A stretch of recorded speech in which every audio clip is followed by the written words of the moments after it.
ফলতা উপনির্বাচনের আগে হাইকোর্টে পুষ্পা জাহাঙ্গীর খান গ্রেপ্তারের আশঙ্কায় বাড়ছে জল্পনা। দক্ষিণ ২৪ পরগনার ফলতা বিধানসভা নির্বাচনের আগে রাজনৈতিক মহলে তীব্র চাঞ্চল্য ছড়িয়েছে পুষ্পা ওরফে জাহাঙ্গীর খানকে ঘিরে। গ্রেপ্তারের আশঙ্কায় তিনি কলকাতা হাইকোর্টের দ্বারস্থ হয়েছেন। আজ দুপুর দুটোয় এই মামলার গুরুত্বপূর্ণ শুনানি হওয়ার কথা রয়েছে। ফলে আদালতের রায় ঘিরে এখন ফলতা জুড়ে তৈরি হয়েছে জোর জল্পনা। জানা গিয়েছে সম্ভাব্য আইনি পদক্ষেপ এবং গ্রেপ্তারের আশঙ্কা থেকেই আগাম রক্ষা কবচ চেয়ে আদালতে আবেদন করেছেন জাহাঙ্গীর খান। উপনির্বাচনের ঠিক আগে এই ঘটনায় রাজনৈতিক চাপানুত্তর শুরু হয়েছে।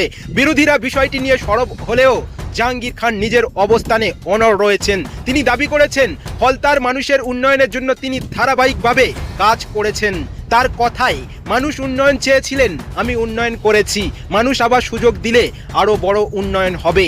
আদালতের লড়াইয়ের মাঝেও তার এই মন্তব্য রাজনৈতিক মহলে নতুন করে আলোচনা তৈরি করেছে। রাজনৈতিক বিশ্লেষকদের মতে উপনির্বাচনের আগে এই আইনি লড়াই ভোটের সমীকরণে গুরুত্বপূর্ণ প্রভাব ফেলতে পারে।